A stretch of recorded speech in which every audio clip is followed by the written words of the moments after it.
Good morning বন্ধুরা, আশা করছি আপনারা প্রত্যেকেই ভীষণ ভালো আছেন।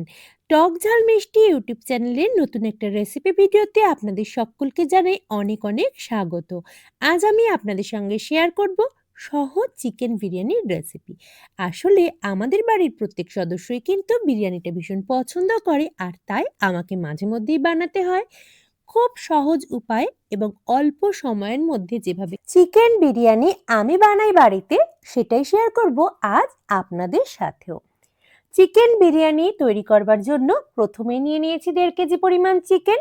আর আজ কিন্তু আমি রেগুলার পিসেই চিকেন বিরিয়ানি বানাবো, খুব বড় আকারের চিকেন আমি ব্যবহার করছি না। চিকেনটাকে পরিষ্কার করে নেওয়ার পর প্রথমেই নিয়ে নিলাম পরিমাণ মতো লবণ, নিয়ে নিলাম জিরে গুঁড়ো, ধনে গুঁড়ো, আদা রসুন বাটা, 150 গ্রাম পরিমাণ টক দই, হলুদ, লাল লঙ্কার গুঁড়ো এবং কাশ্মীরি লঙ্কার গুঁড়ো। এই সমস্ত উপকরণগুলোকে খুব ভালোভাবে চিকেনের সাথে মিশিয়ে নেব। আর এভাবে ম্যারিনেশন করে আমি রেখে দেব ঘন্টা 2 সময়ের জন্য। আজকে যেভাবে আমি বিরিয়ানিটা বানিয়ে দেখাবো, এভাবে কিন্তু যারা একবারও বিরিয়ানি বাড়িতে বানাননি, ট্রাই করলে অবশ্যই পারফেক্ট চিকেন বিরিয়ানি বানাতে পারবেন। তবে সময় অনেকটাই কম লাগে আর খুব সহজে বানানো হয়। আমি একটা কড়াই নিয়ে নিয়েছি আর বেশ কিছু পরিমাণ সর্ষের তেল গরম করে নিয়ে বানিয়ে নিচ্ছি প্রথমেই বেরেস্তা। বেরেস্তা তৈরির জন্য পেঁয়াজগুলো কিন্তু আমি লম্বা লম্বা আকারে কেটে রেখেছিলাম। এখানে 200 গ্রাম পেঁয়াজ আমি ব্যবহার করেছি। বেরেস্তা তৈরির জন্য সামান্য পরিমাণ লবণ এবং হলুদ দিয়ে খুব ভালোভাবে পেঁয়াজগুলোকে ভেজে তেল ঝরিয়ে তুলে নেব। বেরেস্তাগুলো তৈরি করার পর আমি তুলে নিয়েছি আর ওই একই তেলে এবার ভেজে নেব আলু। আমি আর 3টে বড় সাইজের আলুকে মাঝারি সাইজের টুকরো করে কেটে রেখেছি, সেটাকে কিন্তু খুব ভালোভাবে লবণ হলুদ দিয়ে ভেজে নেব। যদিও সাধারণভাবে বিরিয়ানি তৈরির জন্য আমরা যে আলুগুলো ব্যবহার করে থাকি সেগুলো আরো বেশ বড় আকারের হয়ে থাকে আর লবণ হলুদ দিয়ে আলাদাভাবে সেদ্ধ করেও নিতে হয়, যেটা আজ আমি কিন্তু করলাম না, খুব সহজে রান্নাটা করবার জন্য। আলুগুলোকে একটু কড়া করে ভেজে নিচ্ছি। আলুগুলো ভাজা হয়ে গেছে, এবার তেল ঝরিয়ে তুলে নেব আর ওই একই তেলে এবার রান্নাটা করব। তার জন্য ফোড়ন হিসেবে নিয়ে নিচ্ছি গোটা জিরে, 2টো শুকনো লঙ্কা, তেজপাতা এবং গোটা গরম মশলা। প্রথমে ফোড়নটাকে বেশ কয়েক মিনিট সময়ের জন্য ভেজে নিয়েছি আর এবার একটা গোটা থেতো করা রসুনকে প্রথমে খোসা ছাড়িয়ে থেতো করে নিয়েছি, সেই রসুনটা আমি ব্যবহার করছি। কিছু সময়ের জন্য ভালোভাবে প্রথমে ভেজে নেব। রসুনটা অল্প কিছুক্ষণ ভাজা হয়ে যাওয়ার পর 2 চামচ পরিমাণ আদা বাটা এর মধ্যে যোগ করে দিলাম আর রসুন এবং আদাকে আরো কিছুক্ষণ সময়ের জন্য ভালোভাবে নাড়িয়ে চাড়িয়ে ভেজে নেব। আমি আজ পেঁয়াজ 3 ভাবে ব্যবহার করেছি। প্রথমেই কিন্তু লম্বা আকারে কুচি নেওয়া পেঁয়াজগুলোকে ভেজে তুলে রেখেছি বেরেস্তা হিসেবে ব্যবহার করব বলে। আর এখানে ব্যবহার করলাম 150 গ্রাম পেঁয়াজ, যেটা আমি মাঝারি আকারের কুচিয়ে রেখেছি। অল্প সময় ধরে ভাজা করে নেওয়ার পর 2টো বড় আকারের পেঁয়াজ, যেটাকে আমি মিক্সিতে আগেই পেস্ট করে রেখেছিলাম, সেটাও যুক্ত করে দিলাম। মোট 3 প্রকার পেঁয়াজই কিন্তু আমার ব্যবহার করা হয়ে গেল। বেশ কিছু সময়ের জন্য খুব ভালোভাবে কষিয়ে নেব সমস্ত মশলাগুলো। এবার এর মধ্যে যুক্ত করে দেব 2 চামচ পরিমাণ জিরে গুঁড়ো। আমি ম্যারিনেশনের সময়ও কিছু পরিমাণ জিরে গুঁড়ো কিন্তু যুক্ত করেছিলাম আর এবার দিয়ে দিলাম আরো 2 চামচ পরিমাণ।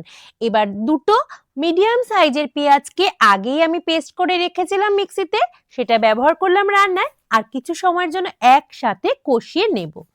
বিরিয়ানির রাইসটা কিন্তু আমার এখনো তৈরি করা হয়নি, তাই বসিয়ে দিয়েছি একটা হাঁড়িতে জল গরম করতে।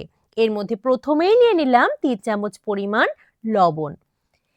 এর মধ্যে আরো যুক্ত করে দিয়েছি বেশ কয়েকটা চিড়ে নেওয়া তেজপাতা, গোটা গোলমরিচ, লবঙ্গ, দারুচিনি এবং ছোট এলাচ। এগুলোকে দিয়ে জলটাকে বেশ কিছুক্ষণের জন্য গরম করে দেব আর দিয়ে দিয়েছি সাদা তেলও কিছু পরিমাণে। এদিকে চিকেনটাকেও কিন্তু আমি খুব ভালোভাবে কষিয়ে নেব। আমি কিন্তু কোনো প্রকার জল ব্যবহার করিনি, তবে টক দই যেহেতু ব্যবহার করা ছিল সেই কারণে অল্প সময় পর থেকে জল ছাড়তে শুরু করবে। আমি মিডিয়াম ফ্লেমে চিকেনটাকে খুব ভালোভাবে কষাতে থাকবো। দেখুন জলটা খুব ভালোভাবে গরম হয়ে গেছে। আধ ঘন্টা আগেই আমি কিন্তু বিরিয়ানি তৈরির জন্য চালটাকে পরিষ্কার করে ধুয়ে রেখেছিলাম আর এবার সেই চালটাই ব্যবহার করছি ভাত হওয়ার জন্য। 80% কিন্তু আমি কুক করে নেব এই পর্যায়ে। এই জলের মধ্যে যুক্ত করে দেব 1 চামচ পরিমাণ চিনিও। ভাতটা হতে থাকুক আর এদিকে চিকেনটাও কষানো হয়ে এসেছে। দিয়ে দিলাম ভেজে রাখা আলুগুলো। আর হ্যাঁ, কথা বলতে বলতে আমি কিন্তু একটা বিষয় ভুলেই গিয়েছি আপনাদের জানাতে। আমি বাড়িতে তৈরি করা বিরিয়ানি মশলার 2 চামচ পরিমাণ কিন্তু চিকেন কষানোর সময় যুক্ত করে দিয়েছি। চিকেনটা বেশ ভালোভাবে এই পর্যায়ে আমি সেদ্ধ করে নেব। অন্যদিকে কিন্তু ভাতটা ভালোভাবে সেদ্ধ হয়ে গেছে। এই অবস্থায় আমি ভাতের ফ্যানটা ঝরিয়ে নেব। আগেই বলেছিলাম 80% মতোই আমি কিন্তু এই চালটাকে কুক করব।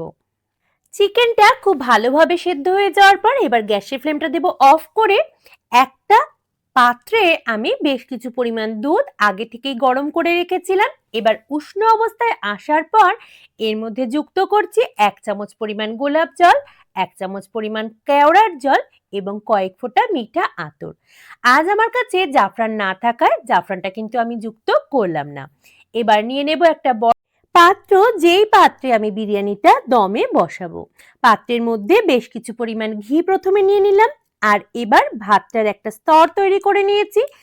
আগেই কিন্তু দুধের মধ্যে আমি কেওড়ার জল, মিঠা আতর এবং গোলাপ জল মিশিয়ে রেখেছিলাম। তার থেকে কিছু পরিমাণ দুধ ব্যবহার করলাম বেরেস্তা।